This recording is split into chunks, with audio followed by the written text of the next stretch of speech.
Time for today's culture. Sean's here in just a second. But first of all, filmmaker and cartoonist graphic Enki Bilal has given a couple of dozen paintings in the Louvre a supernatural air. He's photographed them and then added a cartoon depiction of a ghost for each new picture in a new exhibition called Ghosts of the Louvre. Well, he argues the Louvre pieces contain a character that met an untimely and painful death.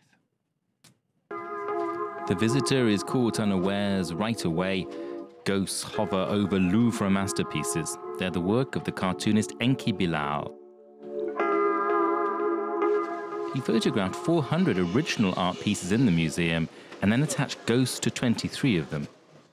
The Mona Lisa gets the phantom of one of Leonardo da Vinci's apprentices, one that Bilal argues da Vinci might have fallen in love with.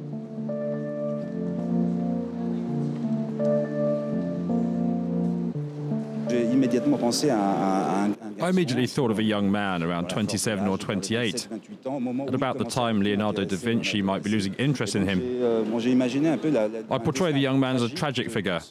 He didn't really succeed, but he did see the Mona Lisa.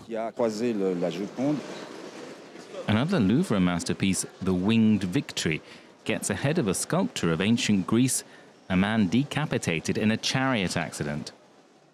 Some of the works with ghosts are well known, others less so.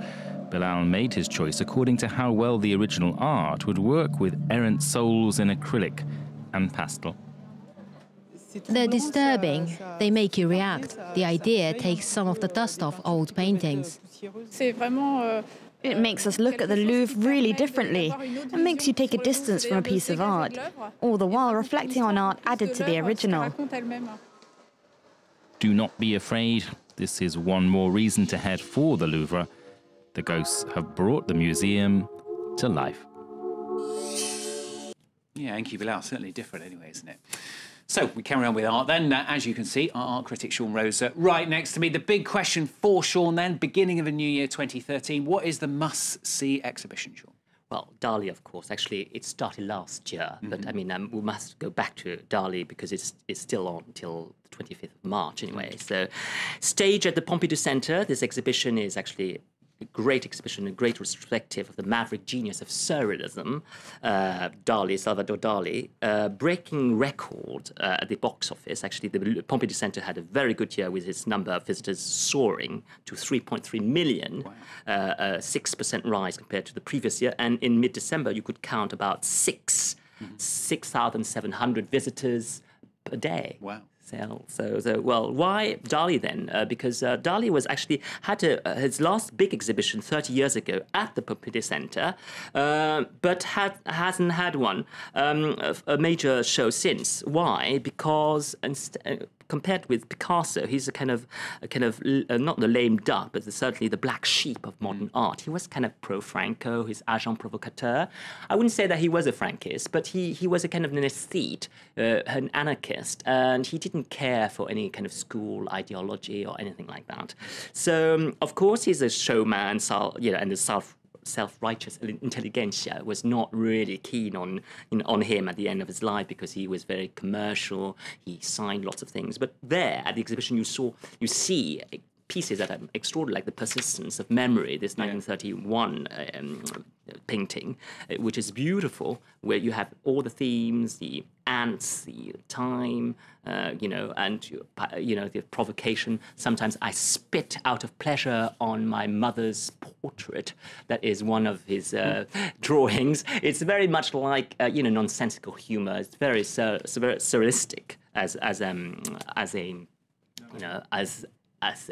artist, and he's very much like kind of self-centered, but he said, at the age of 6, I wanted to be a cook. At 7, I wanted to be Napoleon, and my ambition has been growing steadily ever since. Can't get much higher, can you, really? I mean, you mentioned his themes there, and we saw some of them. I mean, would you say he's an artist who recycles ideas? Well, yes, recycling is actually very postmodern, very avant-garde. Obviously, he was criticised for being commercial recycling. He was obsessed with one painting called by Millet, 19th century realist painting of a couple of peasants praying at night.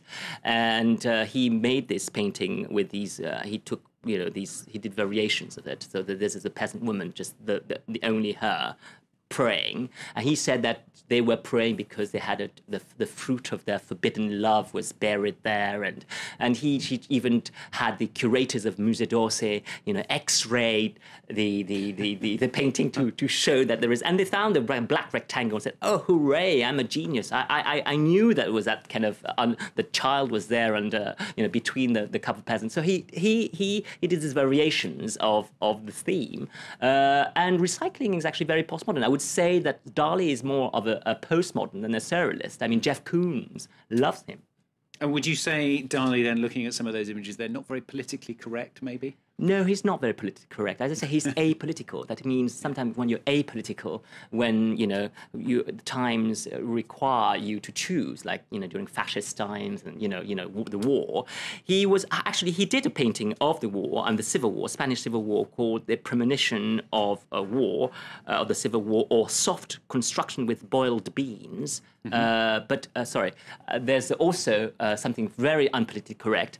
He did a painting against Lenin, because he did a text he gave to André Breton, who's a surrealist, the chief leader of the surrealist group that were close to Communist Party, and they refused his text because this was kind of over the top. And he did that pianist with these Lenin and the cherries and the armband, a bit like a totalitarian regime. So he was very unpolitically correct. Yes. Okay, so Dali non-political. He was kind of aware of the terrible times that he lived in. Though, yes, I was saying the Civil War. He did something like Picasso did Guernica.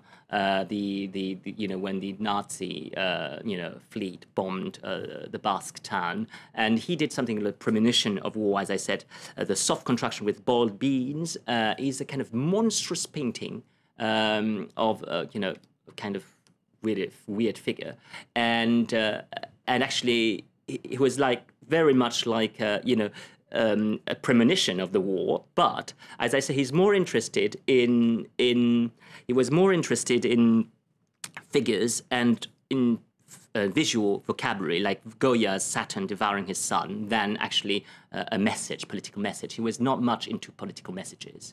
Okay. And finally, if politics doesn't seem to take much of Dali's interest, the same cannot be said of love, can it? No, or love, or desire, or sex, because Dali was actually someone who was brought up with a very strict Roman Catholic education, but also the 20th century is a century of Freud, and obviously he did this Venus with these drawers on these erogenous parts, but you can see that the one drawer is in the head, the furry drawer in the head, because everything happens in the head, really. Yeah. This is female nude, hysterical and aerodynamic. That is what the title.